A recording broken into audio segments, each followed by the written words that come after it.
बैठिए। सर, आप आकाश को क्यों लाए हो? उसने क्या किया है? वो तो बहुत सीधा बच्चा है, वो कुछ गलत नहीं कर सकता। देखिए, पहले आप शांत हो जाइए। हमें शक है कि आपके बेटे आकाश ने अनीता का मर्डर किया है। नहीं नहीं, ऐसा नहीं। मेरा बेटा तो किसी को नजर उठा के नहीं देखता, तो वो खून क्या करेगा? देखिए, शायद आपको ये बात पता नहीं है कि आपके बेटे आकाश का और अनीता का पिछले 6 महीने से अफेयर चल रहा था, इसीलिए वो अपनी परीक्षाओं में भी फेल हो गया और यहाँ तक कि मर्डर वाली रात भी वो अनीता से मिलने गया था। ये आप क्या कह रहे हैं साहब? जी, मेरा बेटा ऐसा नहीं है, वो किसी का खून नहीं कर सकता। आपको जरूर कोई गलतफहमी हुई है। मेरा आकाश ऐसा नहीं है। मुझे एक बार उसे मिल लेने दो। शाम, मेरे बेटे से मुझे मिल लेने दो। देखिए, अभी हमारी इंक्वायरी चल रही है, लेकिन इस बात का आपसे वादा है कि अगर आपके बेटे आकाश ने कुछ नहीं किया है तो उसको कुछ नहीं होगा। लेकिन अभी हमारी पूछताछ चल रही है, तो इस बीच कोई भी उससे मिल नहीं सकता। तो अभी आप प्लीज घर जाइए।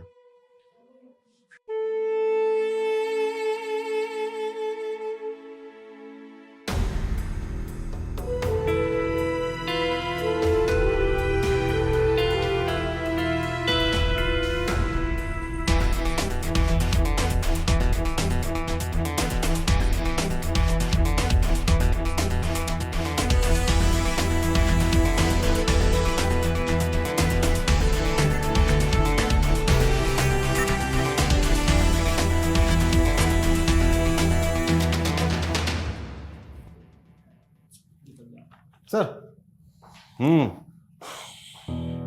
सर इस राजीव के बारे में मैंने पता किया।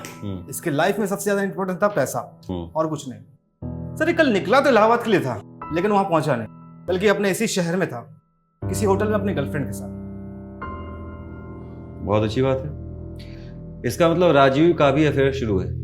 जी सर।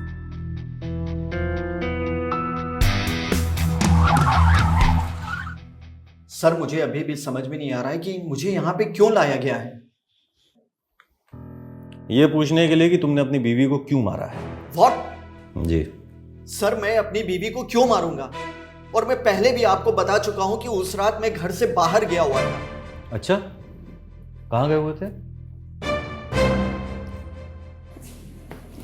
मैं बताता हूं। तुमने हमें झांसा जरूर दिया था कि तुम इलाहाबाद गए हो, लेकिन तुम थे यहीं इसी शहर में। सर बोलो, क्यों बोला था झूठ? मैं डर गया था। तुम्हें मालूम था कि अनीता और आकाश का अफेयर चल रहा है। क्या? सर ये आप क्या बोल रहे हैं? मेरी अनीता बिल्कुल ऐसी नहीं थी। वो तो बहुत ही सीधी सादी और भोली भाली थी। हाँ सर, मैं उसके साथ टाइम स्पेंड नहीं कर पाता था, बट हम दोनों के बीच में अंडरस्टैंडिंग थी सर। नहीं थी, कोई अंडरस्टैंडिंग नहीं थी। दरअसल तुम अनीता को टाइम ही नहीं दिया करते थे, इसी वजह से वो अकेली पड़ी और उसने आकाश के साथ अफेयर स्टार्ट किया। जब तुम्हें इस बात का पता लगा तो तुमने गुस्से में आकर उसे मार डाला। सर मुझे उसके अफेयर के बारे में बिल्कुल नहीं पता था, और मैंने उसे नहीं मारा है सर। और भला मैं अपने बेटे को क्यों मारूंगा सर? आप मेरी बात का यकीन कीजिए, उस रात मैं अपनी गर्लफ्रेंड के साथ होटल में था। अगर आपको यकीन नहीं होता तो आप पता कर सकते हैं सर। सर मैंने किसी का खून नहीं किया है सर।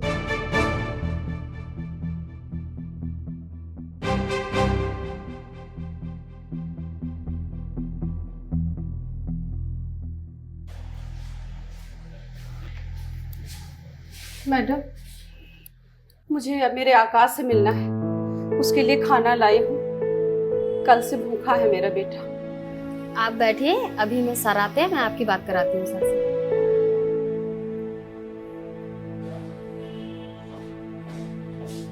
सर मुझे नहीं लगता इस राजीव ने खून किया होगा।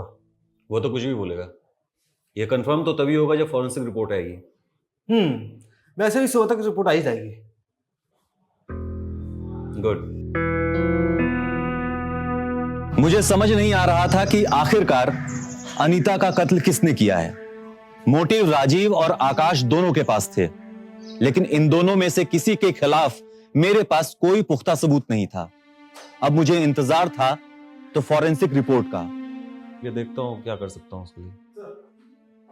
हाँ, मैं कॉल करता हूँ आपको। Sir forensic report. Sir report के हिसाब से खून लोहे के चाकू से हुआ है। इसके हिसाब से तो 90% चांसेस हैं कि उसी चाकू से कत्ल हुए हैं जो हमें आकाश के घर से मिला है। इसका मतलब खून आकाश ने किया है। चलो।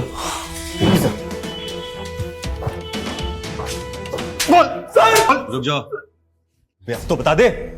फॉरेंसिक रिपोर्ट ये बोल रही है कि जो चाकू हमें तुम्हारे घर से मिला उसी से अनीता का खून हुआ है। बोल। सर आप मुझे जान से ही क्यों ना मार दो सर, मैं यही कहूंगा सर, मैंने अनीता का खून नहीं किया सर।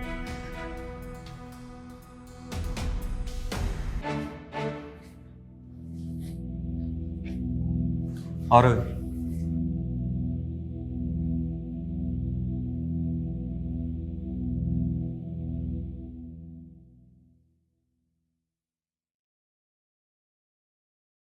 अगर ये आकाश ने खून नहीं किया है तो किसने किया होगा? मुझे तो लगता है ये आकाश झूठ बोल रहा है। मैडम, कब से बैठी हूं मैं, आखिर क्यों नहीं मिलने दिया जा रहा है मेरे बेटे से? कल से भूखा है वो, खाना लाई हूं उसके लिए। ये कौन चीख रहा है?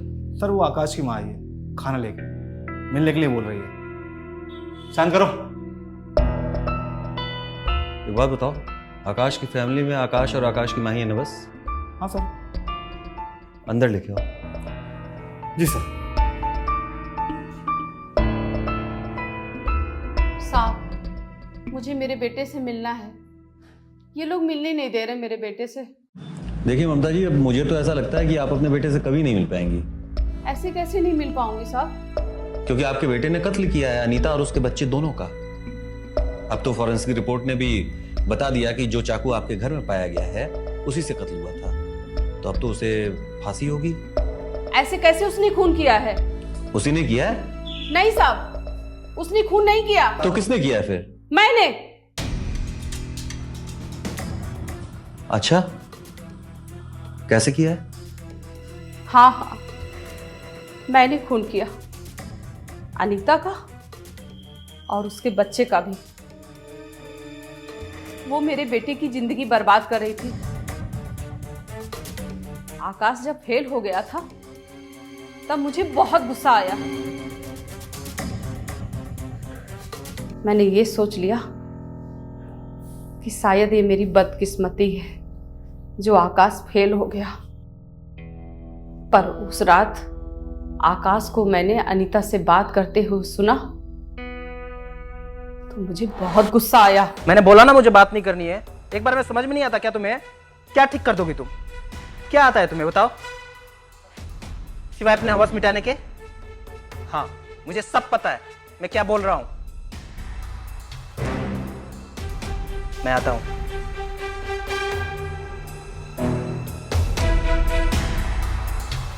वो आकाश को ब्लैकमेल कर रही थी। ना चाहते हुए भी आकाश को उसके पास जाना पड़ा।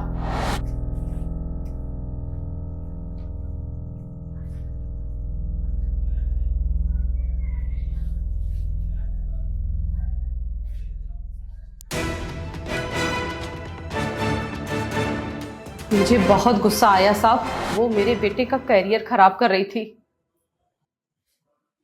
और मैं अपने बेटे को बर्बाद होते नहीं देख सकती थी।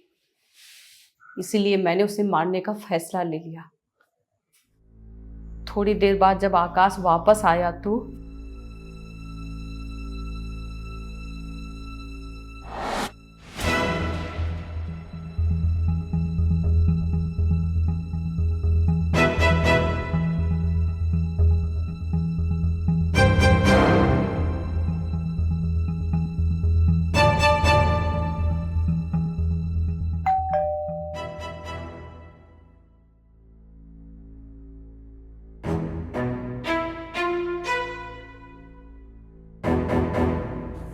आप आइए, बैठिए।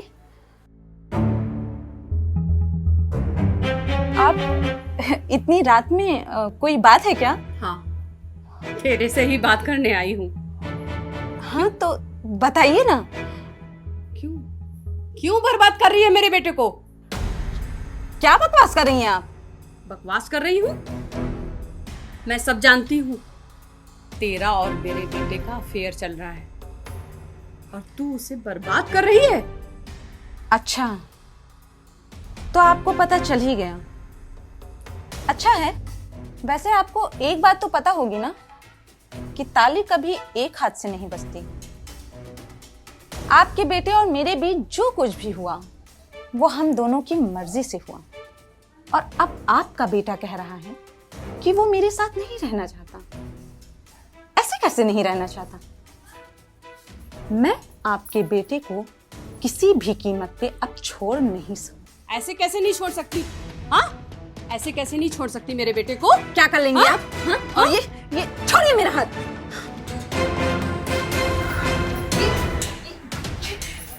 ये क्या कर रही हैं आप? तुझे मार कर ही अपने बेटे से पीछा छुड़ाऊंगी। तो मेरे बेटे को बर्बाद कर रही है। छोड़िए मुझे, ये आप बहुत गलत कर रही हैं। मैं नहीं देख पाऊंगी। मैं अपने बेटे को बहुत प्यार करती हूँ। हाँ, छोड़िए मुझे।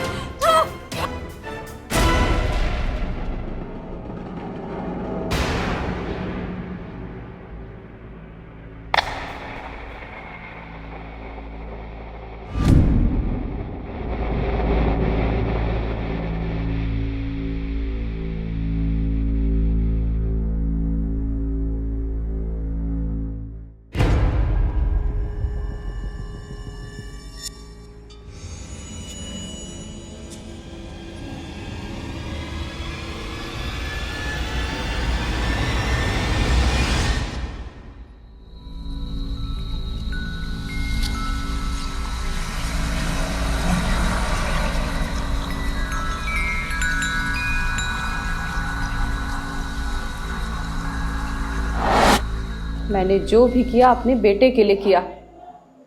अगर मैं उसे नहीं मारती तो वो मेरे बेटे की जिंदगी बर्बाद कर देती। मुझे नहीं लगता मैंने कुछ गलत किया साहब। शर्म आनी चाहिए तुम्हें। कैसी मां हो तुम, जिसने ना सिर्फ एक औरत को बल्कि एक मासूम बच्चे को भी मार डाला। अब जिंदगी भर जेल में बैठना और सोचना कि तुमने क्या गलत किया है।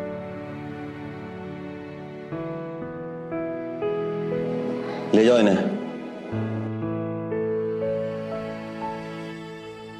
चाहतें और जरूरतें हर इंसान की होती हैं, उन्हें पूरा करना भी जरूरी होता है, पर उन चाहतों और जरूरतों की कीमत भी जानना जरूरी होता है। राजीव का पैसों के पीछे भागना बिल्कुल गलत नहीं था, क्योंकि हर इंसान अपने जीवन में ज्यादा से ज्यादा पैसे कमाना चाहता है, लेकिन उसके साथ जरूरी है तो उतना ही समय परिवार को भी देना। परिवार और व्यवसाय के बीच में एक संतुलन बनाना पड़ता है। राजीव ने यह संतुलन नहीं बनाया। अनीता ने जो भी किया वो गलत था। अगर राजीव उसे समय नहीं दे पा रहा था तो अनीता को राजीव से खुलकर बातें करनी चाहिए थी। अगर खुलकर बातें होती तो शायद राजीव अनीता के मर्म को समझ पाता। आकाश ने जो किया बिल्कुल गलत किया। आकाश की मां ने उससे ढेर सारी उम्मीदें लगा रखी थी, लेकिन आकाश अपने मोटिव को छोड़कर अनीता की प्रेम कहानी में फंसता चला गया। अगर आकाश ने अपने मोटिव के ऊपर जरा भी ध्यान दिया होता तो शायद वो आज एक ऑफिसर होता। मैं इंस्पेक्टर विजय सिंह विदा लेता हूं आज के इस एपिसोड में। फिर मिलेंगे अपराध के अगले एपिसोड में किसी नई कहानी के साथ। तब तक के लिए ख्याल रखें, सुरक्षित रहें। जय हिंद, जय भारत।